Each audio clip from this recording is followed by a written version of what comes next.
Hi friends, இன்றைக்கி நம்ம மீன் வறுவல் செய்ய போகிறோம். ரொம்ப ஈஸியாக ரொம்ப சிம்பிளான மெத்தடில் செய்ய போகிறோம். வாங்க எப்படி செய்கிறதுன்னு பார்க்கலாம்.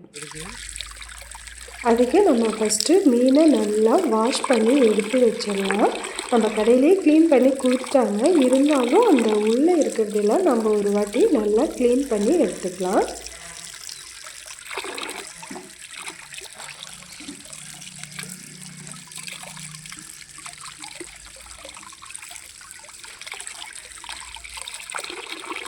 மீனோட வாய் பகுதி பாருங்கள், எல்லா மீனையும் இப்போ நம்ம நல்லா க்ளீன் பண்ணி எடுத்துட்டோம்.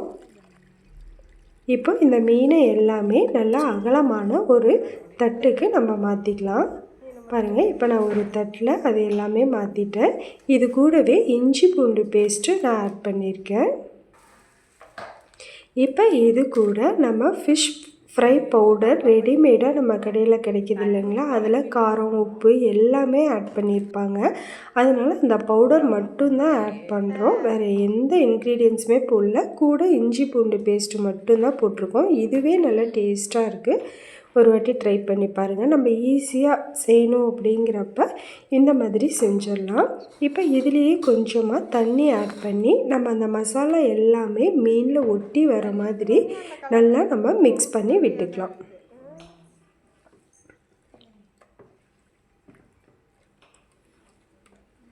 அப்படி இல்லைன்னா இந்த பவுடரை மட்டுமே நம்ம தண்ணியில் நல்லா ஃபஸ்ட்டே மிக்ஸ் பண்ணி வச்சுட்டு அப்புறம் ஒவ்வொரு மீன்லேயும் இந்த மசாலா படுற மாதிரி கூட நம்ம மிக்ஸ் பண்ணிக்கலாம்.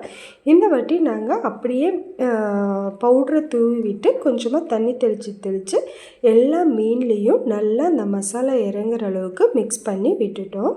பாருங்கள், இந்த மசாலா எல்லாம் மிக்ஸ் பண்ணிவிட்டு இதை அப்படியே ஒரு 10 மினிட்ஸ் ஊற விட்டுறலாம். அப்போ தான் இந்த மசாலாலாம் நல்லா இறங்கி வரும்.